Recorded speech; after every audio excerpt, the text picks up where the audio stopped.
Assalamualaikum warahmatullahi wabarakatuh. Kembali lagi di channel saya Kiai Muda Official, channelnya orang mencari ilmu walaupun ilmunya tidak sebanding dengan ulama-ulama besar, tapi di channel ini ada sedikit-sedikit ilmu.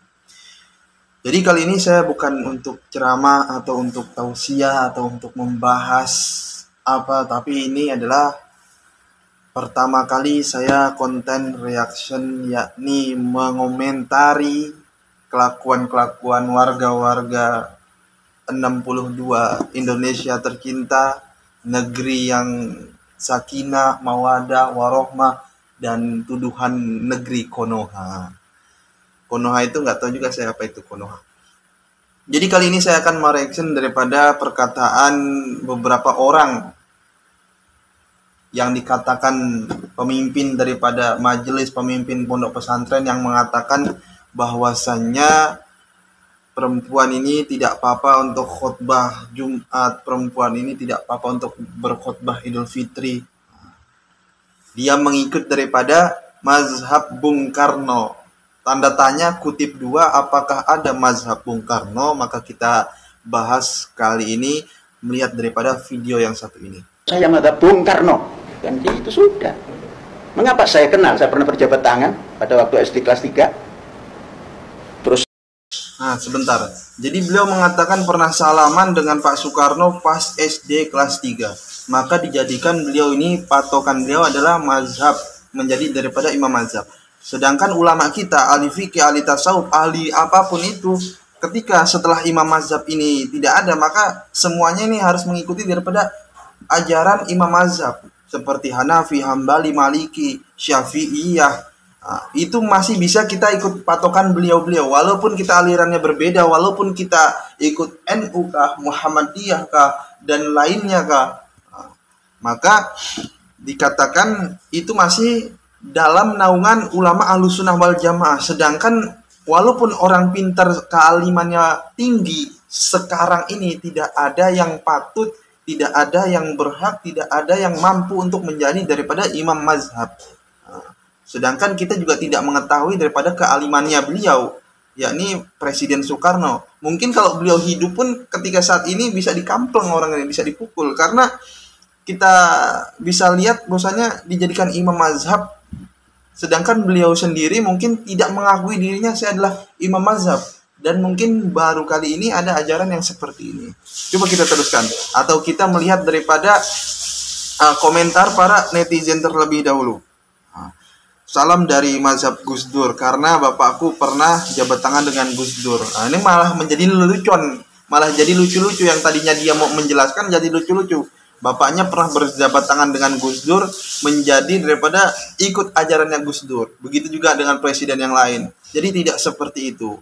Misalkan aliran seperti ini atau pembelajaran seperti ini kita biarkan saja, maka umat-umat akan kebingungan. Kita yang sebagai Ahlussunnah wal Jamaah, kalau diam aja kita termasuk yang salah juga, mengikut daripada mereka. Kalau kita tidak ikut komentar, kita ikut mereka juga, seperti ridho terhadap mereka itu.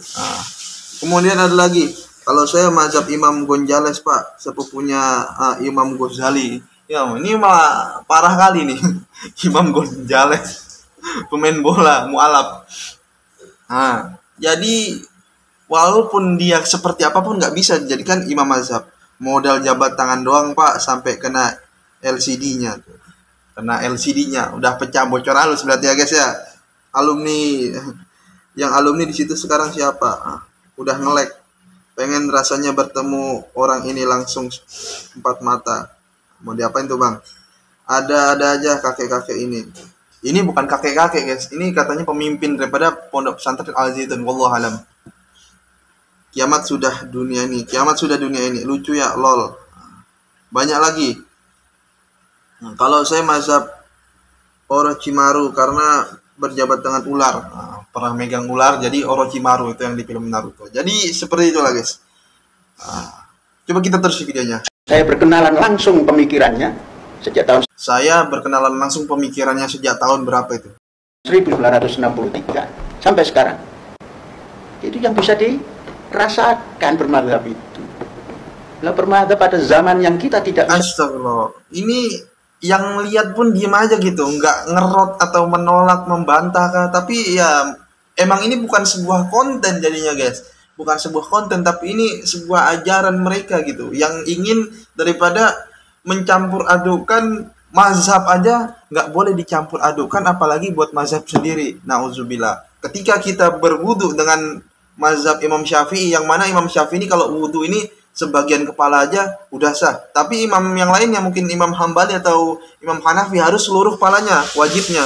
Ketika kita wudhunya ikut Imam Syafi'i, sholatnya ikut Imam Hanafi atau bermazhab Hanafi, tidak sah. Itu karena mencampur adukkan mazhab. Ulama kita sering menjelaskan kayak gitu. Apalagi di luar itu, mencampur adukkan saja nggak sah, nggak betul. Apalagi kita dengan mengangkat orang yang baru kita kenal, orang yang pernah berjabatan dengan kita, orang yang kealimannya mungkin tidak ada setara seujung kuku pun dengan Imam Syafi'i, kita katakan itu dia adalah imam mazhab. Maka ini tidak boleh seperti ini. Kita teruskan videonya. Hanya tahu tulisannya berdasar masa lalu. Masa kini sudah ada, terus berkembang. Majelis ulama. Jadi asik ini, kita diem saja, yang nambaki majelis ulama saja. Sah-sah saja, namun makro. Lah makro bukan hukum, makro itu. Makro itu abu-abu. Makro ini bukan hukum, dikatakan makro ini apa? Abu-abu. Astagfirullah, ya Allah. Ini emang udah parah ini. Dikatakan makruh ini bukan hukum, sedangkan ada hukum ini ada makruh, wajib, hukumnya ada halal, haram, itu termasuk makruh ini. Makruh, sunnah, ini hukumnya ada sunnah. Makruh dikatakan abu-abu. Dari mana lagi? Waktu krohu dan dimakruhkan dan diapakan, ini dimakruh. Makruh adalah sebuah hukum, bukan abu-abu. Abu-abu ini dia menganggap bahwasanya makruh ini perkara yang abu-abu, nggak jelas gitu. Berarti ketika Rasulullah mengatakan hal ini, benda ini adalah makruh, berarti Rasulullah berarti nggak jelas gitu. Astagfirullah, ini harus di orang seperti ini bahaya juga. Sebentar lagi khotib Jumat pelajar putri. Khotib perempuan, khotib Jumat adalah putri. Dia membolehkan bahwasanya khotib Jumat adalah perempuan.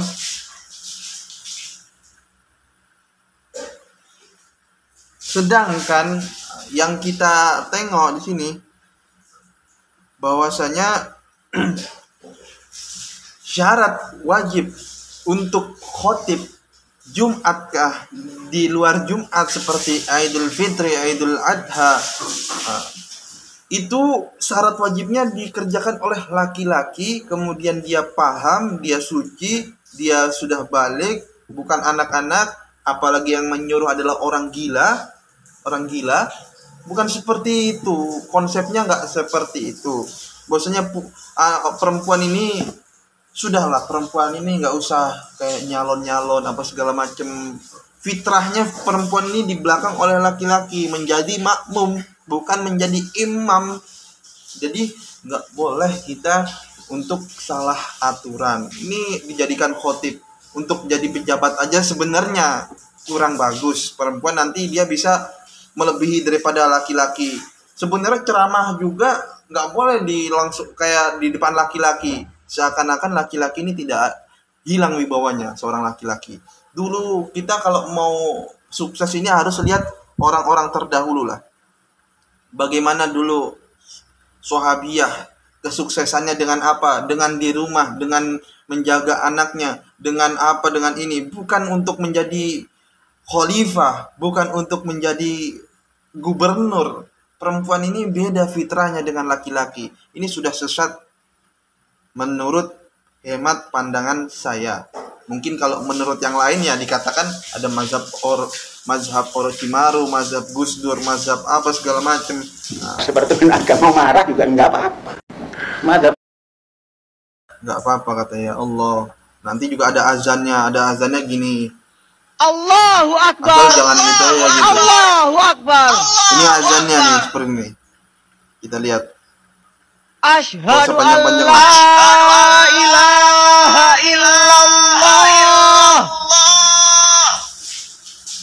Itu sudah Ya Allah, ini bukan lagi sudah kayak di dekor-dekor, jadi nggak bisa direvisi-revisi.